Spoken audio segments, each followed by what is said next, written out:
అక్కడ తర్వాత ఇజ్రాయిల్ 60 యుద్ధ విమానాలు అమెరికా యుద్ధ విమానాలతో కలిపి నిన్న ఇరాన్లో ఒక విధ్వంసాన్ని క్రియేట్ చేసిందనమాట. ఎటువంటి విధ్వంసం అంటే ఇరాన్ టెహరాన్ దగ్గర ఒక ఆయిల్ డిపోట్ని అటాక్ చేయడం జరిగింది. ఆయిల్ డిపోట్ అంటే లార్జెస్ట్ ఆయిల్ స్టోరేజ్ ఉంటుంది, పెట్రోలియం.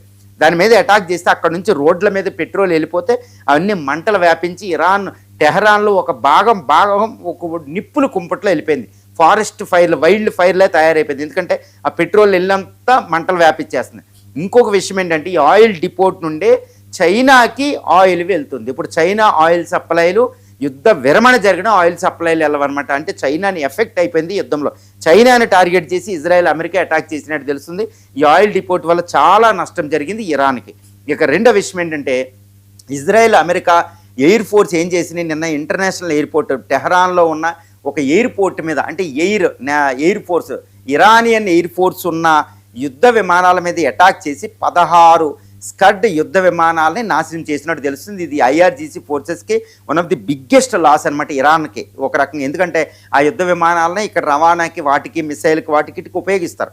16 యుద్ధ విమానాలు ముక్కలు అయిపోయినట్టు తెలుస్తుంది. ఇది ఐఆర్జీసీ ఫోర్సెస్కి ఇరాన్కి చాలా పెద్ద లాస్ అండి. దీంతోపాటు missile launchers, secret missile launchers, secret missile drone ఫ్యాక్టరీని వీటిని కంటిన్యూస్గా B-2 బాంబర్లు, ఇంకా యొక్క ఇరాన్ ఇజ్రాయెల్ వందలాది యుద్ధ విమానాలు, ఏది ఇరాన్ మీద ఇజ్రాయెల్ అమెరికా యుద్ధ విమానాలు ఫైట్ చేస్తూనే ఉన్నాయి.